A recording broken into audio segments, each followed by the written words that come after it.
সীমান্ত উপজেলা টেকনাফে বিশেষ অভিযানে ৩ জন অপহৃতকে উদ্ধার করেছে বাংলাদেশ কোস্টগার্ড। এ সময় মানব পাচার চক্রের সঙ্গে জড়িত ৩ জন অপহরণকারীকে আটক করা হয়। সোমবার ২৯ সেপ্টেম্বর বিকেলে কোস্টগার্ডের মিডিয়া কর্মকর্তা লেফটেন্যান্ট কমান্ডার সিয়ামুল হক এক সংবাদ বিজ্ঞপ্তিতে এই তথ্য নিশ্চিত করেন।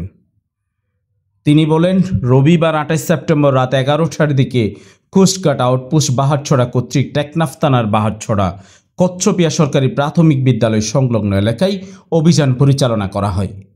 এ সময় অপহরণকারীদের গোপন আস্তানায় তল্লাশি চালিয়ে মালয়েশিয়া পাচারের উদ্দেশ্যে বন্দী থাকা ৩ জনকে উদ্ধার করা হয়। একই সঙ্গে ৩ জন অপহরণকারীকে আটক করা হয়। আটক অপহরণকারীদের জিজ্ঞাসাবাদে জানা যায়, অপহরণকারীরা ভুক্তভোগীদের আটকে রেখে মুক্তিপণ আদায়ের জন্য নির্যাতন চালাচ্ছিল। পরে তাদের মালয়েশিয়া পাচারেরও পরিকল্পনা ছিল। উদ্ধারকৃতদের পরিবারের কাছে হস্তান্তর ও আটককৃতদের বিরুদ্ধে আইনানুগ ব্যবস্থা গ্রহণের কার্যক্রম প্রক্রিয়াধীন রয়েছে। ক্যাম্পে আর আসছিলাম যে ক্যাম্পে কাজ করতো, ওই সেন্সির মাধ্যমে টাকা ধরিয়ে নিয়ে আর একটা ঘরের মাধ্যমে রাখছিল। রাখার পরে ওই আমার ফ্যামিলির থেকে টাকা খুঁজতেছে, অনেক টাকা খুঁজতেছে। তারপর ওই বাংলাদেশ কোস্টগার্ড আমাদেরকে উদ্ধার করতেছে।